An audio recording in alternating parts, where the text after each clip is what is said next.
Cozzano, noyé dans la forêt de la haute vallée du Taravo, une forêt nourricière composée essentiellement de hêtres et de châtaigniers.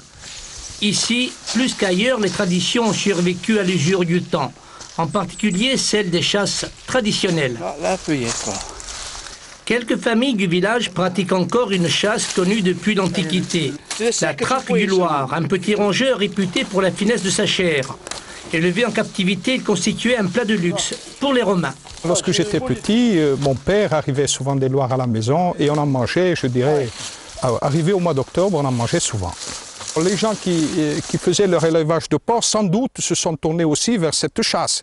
Parce que lorsqu'il y a le hêtre, le gland, le frêne, si vous voulez, il y a prolifération des Loirs, mais c'est vrai que c'est une viande très fine, on pourrait la comparer presque à de la viande de porc, mais beaucoup plus affinée.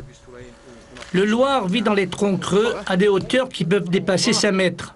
La difficulté est double, atteindre son repère et déloger l'animal.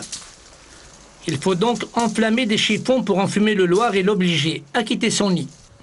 Il a boire. Il entend.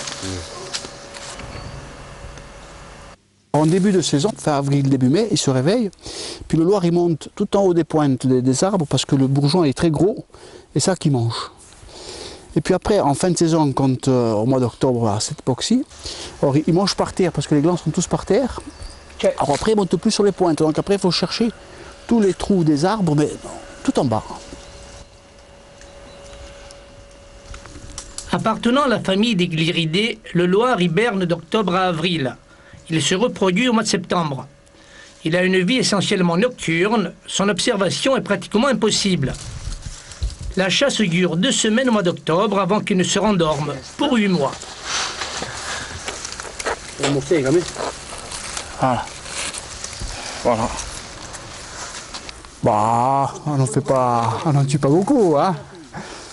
C'est vrai que c'est protégé, mais ça se reproduit beaucoup dans la région, hein. Et puis en Corse, on ne chasse pas en Corse, c'est juste Cozzano où on chasse ça, quoi, hein. Ces Loirs que nous avons relâchés continuent à être chassés en Croatie et dans la région de Cozzano. Le prélèvement en Corse ne dépasse pas une 50aine d'individus par an. Une pratique ancestrale qui peut paraître cruelle, mais qui ne menace aucunement l'avenir de cette espèce qui vit discrètement dans les forêts insulaires.